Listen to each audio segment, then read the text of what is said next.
how would you feel if at the end of your career you found out you have lost out on hundreds of thousands of dollars because you didn't ask for more? I know it sounds dramatic, but the reality is that if you're not negotiating your salary, that's exactly what's happening to you. A recent survey from Business Insider showed that those who negotiate right from their first job can make up to $1 million more over their career. Yes, that's much. And yet, nearly 60% of people skip the negotiation entirely. The truth is, when you don't negotiate, it doesn't just affect your bank account, it impacts your long-term financial security, your confidence, even your personal freedom.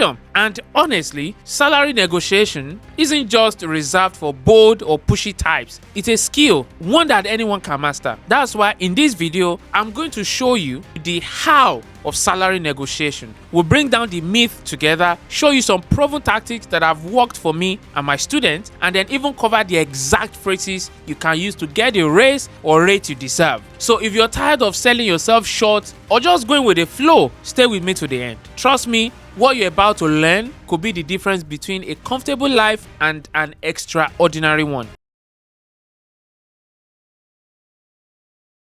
My name, as you know, is Tolulope Michael, multiple six-figure cybersecurity expert, tech entrepreneur, and I'm excited to have you back on the channel. Just before we get into the thick of things, quickly hit that like button and hit the notification bell so you're the first to know when next I drop something amazing here. Alright, so why should you even bother negotiating in the first place? Well, I've got interesting news for you. According to Glassdoor, nearly 60% of people don't negotiate their offers, mostly because they are afraid it might cost them the job. But here's what they don't know. About 70% of employers actually expect candidates to negotiate. So if they're expecting it and you don't ask, you're kind of standing out for the wrong reason. And there's more to this than just the extra dollars. Negotiating shows that you know your worth. You are positioning yourself as someone who brings real value. And employers notice that, and it can lead to better raises, promotions, and benefit down the road. It's like setting a standard from day one. Okay, I'm here to bring value and I know what I'm worth. That's what you're saying. Over time, that mindset pays off big time. So let's get into what really stops most people. It's something called mindset barriers, and it's more common than you think. One moment you're eager to talk about what you will earn for your brand new role, and then the next you start doubting yourself, and suddenly there's a whole list of reasons why you shouldn't question what the company offers. You probably think something like, I'm just lucky to have the offer. But no, luck has nothing to do with it. They picked you because you have the skills they are looking for. Another classic one that might have crossed your mind is, if I ask for more, they might take back the offer. Well, can I let you in on a secret? Companies spend between $4,000 to $10,000 on average just to hire someone. They're not going to throw that money away because you asked for a bit more. Apart from those two objections, it could just be that for you, negotiating feels like a battle. So try thinking of it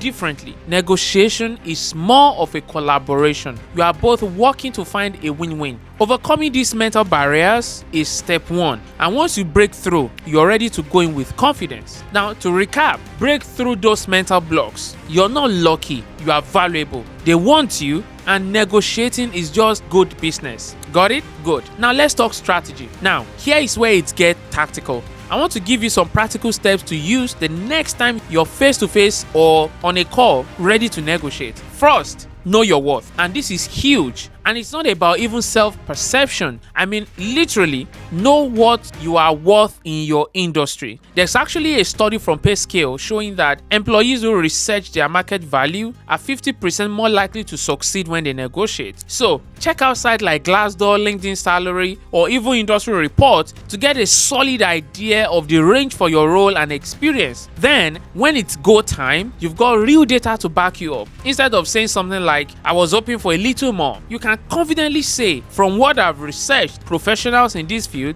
usually make between X and Y. And based on my skills, I feel I'll fit more in the upper range. After you put out your number, just go quiet, okay? Keep quiet for now. This one might feel a little awkward, but trust me, silence can be powerful. People usually feel the need to feel it, and often they might even agree to your number just to avoid the silence. When they throw out that initial offer, don't jump on it right away. In fact, studies show that about 80% of people who negotiate their first offer end up getting more. So a good response here would be something like this: well, thanks for the offer. I'd love to talk about ways we can bring the compensation closer to market range and reflect the value I'll be bringing to the team. Simple, confident, and it keeps the door open. Looking beyond just salary now. Sometimes you will hear that the salary budget is set in stone. No problem. This is the perfect time to ask about other perks that can add to your total package. Bring up things like bonuses, extra vacation days, remote work options, a budget for professional development, things that can really boost your overall deal, even if the base salary isn't flexible. Okay, so let's put this into practice. Say you get an offer for a tech role and they're starting at $80,000, but you've done your homework and found the typical range is closer to $85,000 to $100,000 for your level of experience. You might respond with something like, I'm really excited about this position. I'm bringing my skills to the team. Based on the industry standard, I was hoping for something around $90,000 given my experience. Now, let's say they come back with,